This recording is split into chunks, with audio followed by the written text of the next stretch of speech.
got on the train with $200. He couldn't see any harm in a friendly game of cards.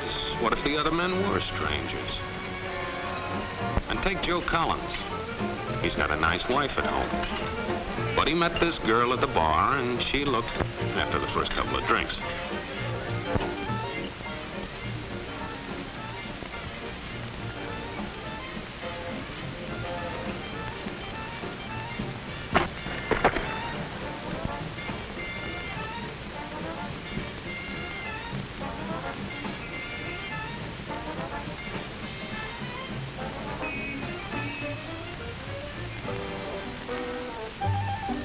There's a good old-fashioned word for people like this. We call them suckers. And there are other people. People who stay up nights figuring out how to take away what they've got. There are all kinds of games. Mike here, for instance. He's got everything in me. He's young, he's healthy, got a job. And he's got plenty of food. Big factories to make things a man can use. Big cities to do the business of a big company. And people, lots of people. Enough to work the farm and build the factories, dig the mines, run the business. All kinds of people. People from different countries with different religions, different colored skins. Free people. They can live together and work together and build America together because they're free. Free to vote, to say what they please, go to their own churches, to pick their own jobs. Yeah, Mike's got something, all right. He's got America. But there are guys who stay up nights figuring out how to take that away from him. I happen to know the facts. Now, friends, I'm just an average American. But I'm an American. And some of the things I see in this country of ours make my blood boil. I see people with foreign money. I see Negroes holding jobs that belong to me and you. Now, I ask you, if we allow this thing to go on, what's going to become of us real Americans? I've heard this kind of talk before, but I never expected to hear it in America. This fellow seems to know what he's talking about. What are we real Americans going to do about it? You'll find it right here in this little pamphlet. The truth about Negroes and foreigners. The truth about the Catholic Church. Do you believe in that kind of talk? I don't know, makes pretty good sense to me. And I tell you, friends, we'll never be able to call this country our own until it's a country without. Without what? Yeah, without what? Without Negroes. Without alien foreigners. Without Catholics. Without Freemasons. You know these people. What's wrong with the Masons? I'm a Mason. Hey, that fellow's talking about me. And that makes a difference, doesn't it? These are your enemies. These are the people who are trying to take over our country. Now you know them. You know what they stand for. And it's up to you and me to fight them. Fight them and destroy them before they destroy us. Thank you.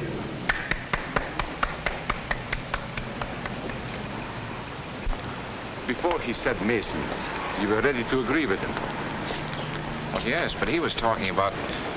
What about those other people? But in this country, we have no other people. We are American people. What about you? You aren't American, are you? I was born in Hungary, but now I am an American citizen. And I have seen what this kind of talk can do. I saw it in Berlin. What were you doing there? I was a professor at the university. I heard the same words we have heard today. But I was a fool then. I thought Nazis were crazy people, stupid fanatics. But unfortunately, it was not so. You see, they knew that they were not strong enough to conquer a unified country.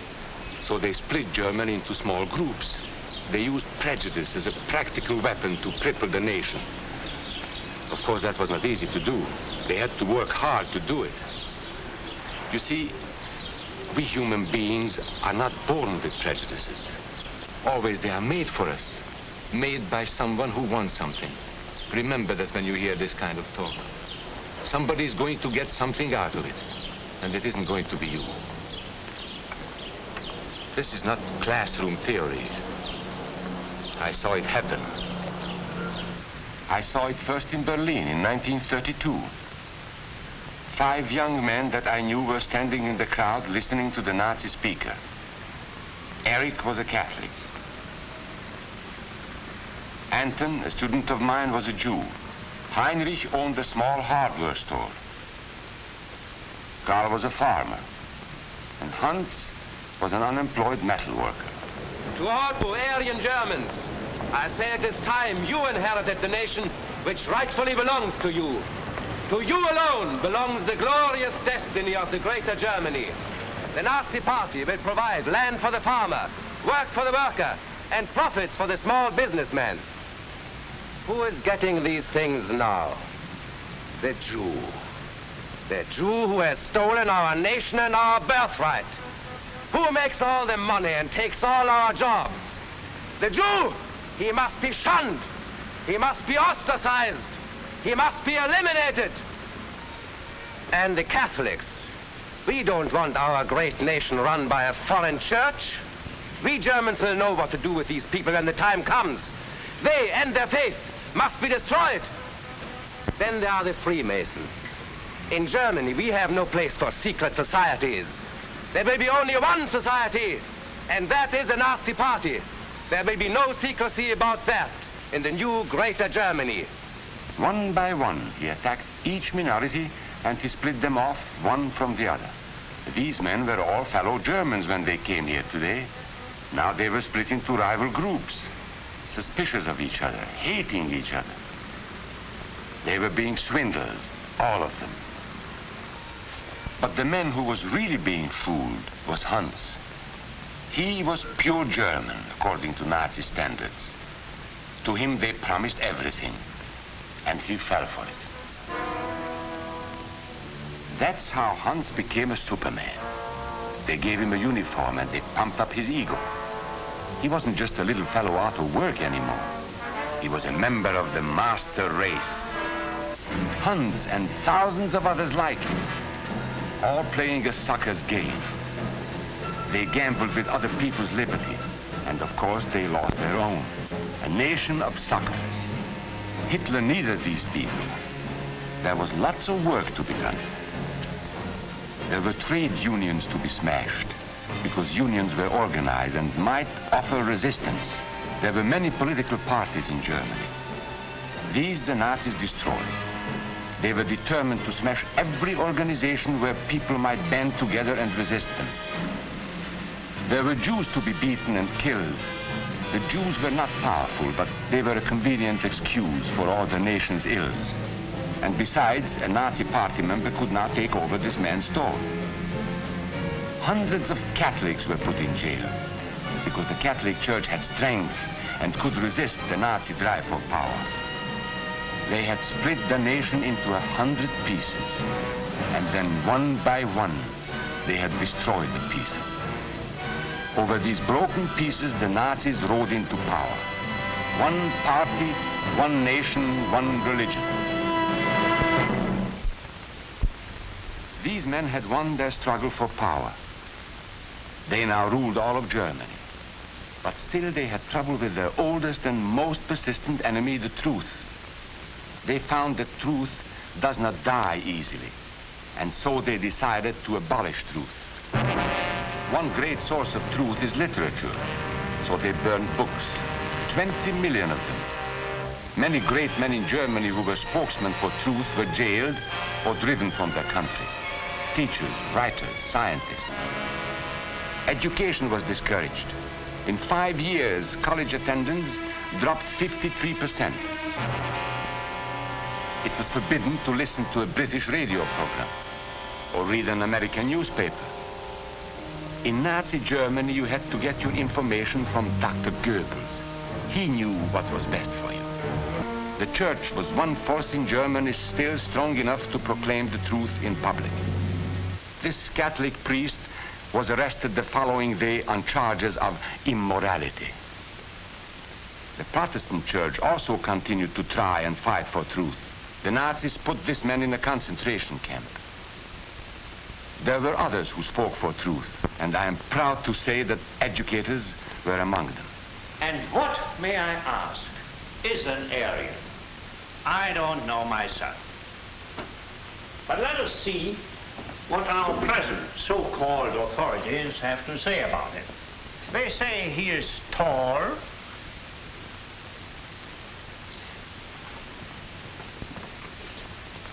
slender,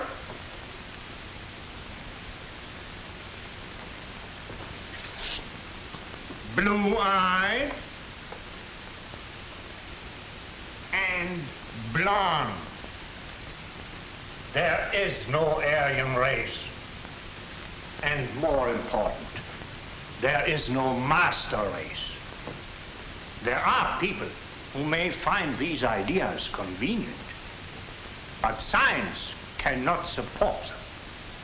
There is no scientific proof that there's any correlation between a man's racial characteristics and his native ability or character.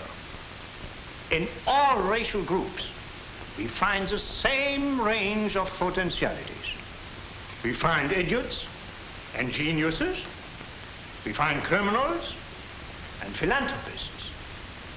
We must judge each man as an individual and not by the color of his skin or his eyes or by the length of his nose.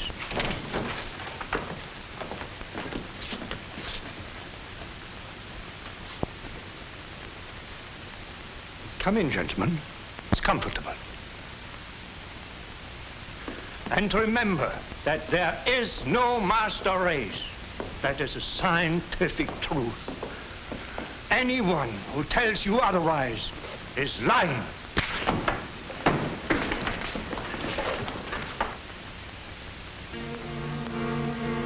And so for all practical purposes, truth had been abolished in Germany. A lot of my German friends wondered what had hit them. How did it happen? Where did it start? It started right here. And this was where it could have been stopped. If those people had stood together, if they had protected each other, they could have resisted the Nazi threat. Together they would have been strong. But once they allowed themselves to be split apart, they were helpless. When that first minority lost out, everybody lost out. They made the mistake of gambling with other people's freedom. Now let's see how those bets paid off. Karl the farmer was gambling on a better life for himself. What he got was extra hours of back-breaking work, as much as 100 hours a week. He was forced to stay on his land and produce what he was told to produce, because now Hitler was preparing for war. For Heinrich, who owned a hardware store, the bet didn't pay off either. 104,000 small businesses were closed in 2 years. And for Hans, conditions hadn't improved any. He had a job now in the munitions factory, but he worked long hours for little pay. The working conditions grew increasingly bad. And even though he didn't like the job, he wasn't permitted to leave it. And when Hitler decided the time was right, Germany went to war. Not by declaring war, but by a carefully prepared sneak attack.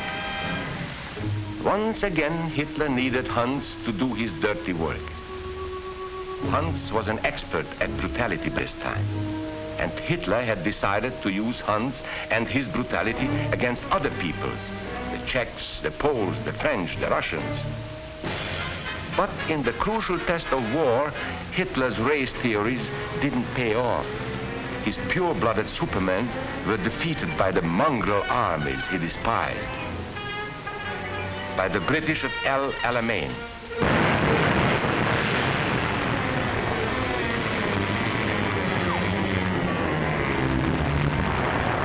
By the Russians at Stalingrad.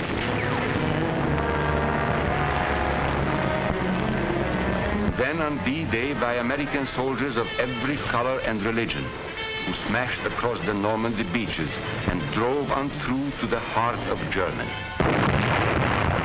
For the misguided Germans who had swallowed the Nazi bait, the Nazi game did not pay off. The continent of Europe was strewn with millions of German bodies, pure Aryan bodies. Karl, the farmer, was left in the snow outside of Moscow. Heinrich stayed in Italy at Salerno. And Hans, who was going to rule the world, got only a little patch of Normandy that he could call his own. We must never let that happen to us or to our country. We must never let ourselves be divided by race or color or religion, because in this country we all belong to minority groups. I was born in Hungary. You are a Mason. These are minorities. And then you belong to other minority groups too. You are a farmer. You have blue eyes. You go to the Methodist Church. Your right to belong to these minorities is a precious thing.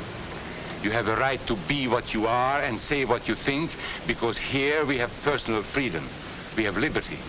And these are not just fancy words. This is a practical and priceless way of living. But we must work at it. We must guard everyone's liberty, or we can lose our own. If we allow any minority to lose its freedom by persecution or by prejudice, we are threatening our own freedom.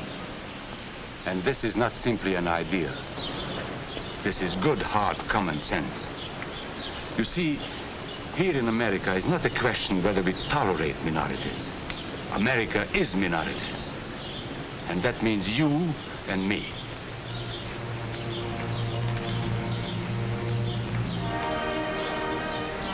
So let's not be suckers. We must not allow the freedom or dignity of any man to be threatened by any act or word. Let's be selfish about it. Let's forget about we and they. Let's think about us.